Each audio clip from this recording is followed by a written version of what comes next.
Hi officers, ಹೇಗಿದ್ದೀರಿ? Well, officer ಆಗಿ ಹೊರಟಿರುವ ಅಭ್ಯರ್ಥಿಗಳಿಗೆ ಎರಡನೇ ಪತ್ರಿಕೆ ಸಿಸ್ಯಾಟ್ ಪತ್ರಿಕೆ 2011ರಿಂದ ಬದಲಾದ ಪಠ್ಯಕ್ರಮದಲ್ಲಿ ಸಿವಿಲ್ ಸರ್ವಿಸಸ್ ಆಪ್ಟಿಟ್ಯೂಡ್ ಟೆಸ್ಟ್ನಲ್ಲೇ ಕೇಳಿರುವಂಥ ಪ್ರಶ್ನೆಗಳ ಕನ್ನಡದಲ್ಲಿನ ವಿವರಣೆಗಳ ಈ ವಿಡಿಯೋಗೆ ತಮ್ಮೆಲ್ಲರನ್ನ ಸ್ವಾಗತಿಸ್ತಾ a question from CSAT 2020 2020 UPSC IAS CSAT ಕೇಳಿರುವಂಥ ಪ್ರಶ್ನೆ, ಪೂರ್ಣಾಂಕಗಳಿಗೆ ಸಂಬಂಧಪಟ್ಟಂಥ ಪ್ರಶ್ನೆ, ಇಂಟೀಜರ್ಸ್ಗೆ ಸಂಬಂಧಪಟ್ಟಂಥ ಪ್ರಶ್ನೆ, ಇದರಲ್ಲಿ ಸ್ವಾಭಾವಿಕ ಸಂಖ್ಯೆಗಳನ್ನೂ ಕೂಡ ಒಳಗೊಂಡಿರುವಂಥ ಪ್ರಶ್ನೆ. The types of numbers PQR ಮತ್ತು ಎಸ್ಗಳು ಸ್ವಾಭಾವಿಕ ಸಂಖ್ಯೆಗಳಾಗಿದ್ದವು.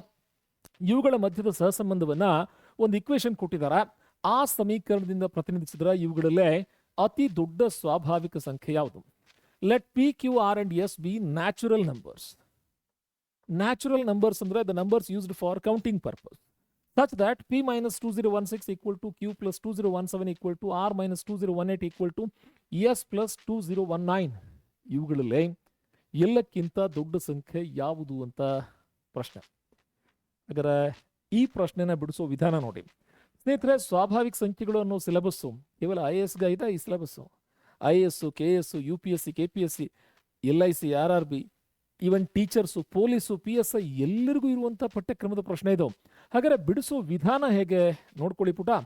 ಅವ್ರು ಕೊಟ್ಟಂಥ ಇಕ್ವೇಶನ್ ಏನಿದೆ, P minus 2016, Q plus 2017, R minus 2018, S plus 2019. ಇವು ಎಲ್ಲವುಗಳು ಸಮವಾಗಿದ್ದಾವೆ. ಇವುಗಳ ಬೆಲೆ T ಆಗಿರಲಿ. ನಮ್ಮ ಅಸಂಪ್ಷನ್ ಇದು. Let it be equivalent to T for temporary ಒಂದು ನಂಬರ್ ತೊಗೊಂಡಿದ್ದೀವಿ ನಾವು. ಹಾಗಾದ್ರೆ ಮೊದಲನೇದಷ್ಟೇ ಬರ್ಕೋಣ. P minus 2016 equal to T ಎಂದಾದ್ರೆ ನಮಗೆ PQRSಗಳಲ್ಲಿ ದೊಡ್ಡದು ಯಾವುದು ಬೇಕಾಗಿದೆ. ಹಾಗಾದ್ರೆ ಸಮ ಚಿಹ್ನೆ ಒಂದು ಬದಿಗೆ ಮೈನಸ್ ಇದ್ದದ್ದು ಇನ್ನೊಂದು ಕಡೆ ಹೋಗ್ತಿದ್ದಾಗೆ ಪ್ಲಸ್ ಆಗುತ್ತಾ? Same case. Second one plus ಇದ್ದದ್ದು ಮತ್ತೊಂದು ಕಡೆ ಹೋದರೆ ಮೈನಸ್ ಆಗುತ್ತಾ? ಥರ್ಡ್ ಒನ್ ಮೈನಸ್ ಇದ್ದದ್ದು ಮತ್ತೊಂದು ಕಡೆ ಹೋದರೆ ಪ್ಲಸ್ ಆಗುತ್ತಾ? ಲಾಸ್ಟ್ ಒನ್ ಪ್ಲಸ್ ಇದ್ದದ್ದು ಆ ಕಡೆ ಹೋದ್ರೆ ಮೈನಸ್ ಆಗುತ್ತೆ. Any doubt? ಸರಿ, ಹಾಗಾರ ವಾಟ್ ನೆಕ್ಸ್ಟ್ ನೋಡ್ಕೊಳ್ಳಿ. ಹಾಗಾದ್ರೆ Q ಮತ್ತು S ಎಂಬ ಈ ಎರಡು ಸ್ವಾಭಾವಿಕ ಸಂಖ್ಯೆಗಳ ಬೆಲೆ 2017 ಕಡಿಮೆ, 2019 ಕಡಿಮೆ, ಮೈನಸ್ ಚಿಹ್ನೆ ಇದೆ ಅಂತ ಹೇಳಿದ್ರೆ, ಇಲ್ಲಿ ಪ್ಲಸ್ ಇದೆ ಅಂತ ಹೇಳಿದ್ರೆ ಯೂಸ್ವಲಿ ಪ್ಲಸ್ ಇರೋದು ದೊಡ್ಡ ಸಂಖ್ಯೆ, ಮೈನಸ್ ಇರೋದು ಚಿಕ್ಕ ಸಂಖ್ಯೆ. ಅವ್ರು ಕೇಳಿದ್ದು ದೊಡ್ಡ ಸಂಖ್ಯೆ ಬಗ್ಗೆ. ಎರಡನ್ನ ಎಲಿಮಿನೇಟ್ ಮಾಡಾಯ್ತು. What next? ಇವೆರಡು ಈಕ್ವಲ್ ಇದಾವೆ, T ಅಂಡ್ T. ಟಿಗಿಂತ 2016 ದೊಡ್ಡದು, 2018 ದೊಡ್ಡದು. ಇವನ್ನೆರಡು ಕ್ಯಾನ್ಸಲ್ ಮಾಡಿದ್ರೆ 18 ದೊಡ್ಡದು, 16 ದೊಡ್ಡದು. ಹಾಗಾದ್ರೆ ಡೌಟೇ ಬೇಡ, ಆರ್ ಅನ್ನೋ ಸ್ವಾಭಾವಿಕ ಸಂಖ್ಯೆ ಈ ನಾಲ್ಕರಲ್ಲೇ ದೊಡ್ಡ ಸಂಖ್ಯೆ ಎಂದರ್ಥ. ಆಫೀಸರ್ ಆಗಿಬಿಟ್ಟಿರುವ ಅಭ್ಯರ್ಥಿಗಳಿಗೆ ಕೇಳುವಂಥ ಪ್ರಶ್ನೆಗಳು ಆಫೀಸರ್ ಶೈಲಿಯಲ್ಲಿ ಸಾಲ್ವ್ ಮಾಡಿ ಅನ್ನೋ ಪ್ರಶ್ನೆಗಳಾಗಿರ್ತವೆ.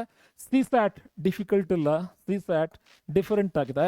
ಕನ್ನಡದಲ್ಲಿ ಪುಸ್ತಕಗಳಿಲ್ಲ, ಆಂಗ್ಲದಲ್ಲಿಯೂ ಕೂಡ ವಿವರಣೆ ಕಂಪ್ಲೀಟ್ ಇಲ್ಲ. ಆ ಕಾರಣಕ್ಕೆ ತಾನೇ ಈ ಯೂಟ್ಯೂಬ್ ವಿಡಿಯೋಗಳನ್ನ ತಮ್ಮ ಗಮನಕ್ಕೆ ತರ್ತಾ ಇರೋದು. ಸ್ನೇಹಿತರೆ, ಶ್ರೀ ಸಾಯಿ ಅಕಾಡೆಮಿ ಧಾರವಾಡದಿಂದ ಆದಷ್ಟು ಬೇಗ ನಾವು ಸಿಸ್ಯಾಟ್ ಕೋರ್ಸನ್ನು ಅನೌನ್ಸ್ ಮಾಡಲಿದ್ದೇವೆ. ತಮ್ಮ ಸಲಹೆಗಳಿಗಾಗಿ ಕಾಯ್ತಾ ಇದ್ದೀವಿ. ಚಾನಲ್ನ ಸಬ್ಸ್ಕ್ರೈಬ್ ಮಾಡಿ, ವಿಡಿಯೋನ ಲೈಕ್ ಮಾಡಿ. ನಿಮ್ಮ ವಾಟ್ಸ್ಆ್ಯಪ್ ಸ್ಟೇಟಸ್ಗಳ ಮೂಲಕ ಎಷ್ಟು ಹೆಚ್ಚು ಶೇರ್ ಮಾಡ್ತಿರೋ ಅಷ್ಟು ವಿಡಿಯೋಗಳನ್ನು ತಮ್ಮ ಗಮನಕ್ಕೆ ತರುವಂಥ ಪ್ರಯತ್ನ ಮಾಡ್ತೀವಿ. ಧನ್ಯವಾದಗಳು.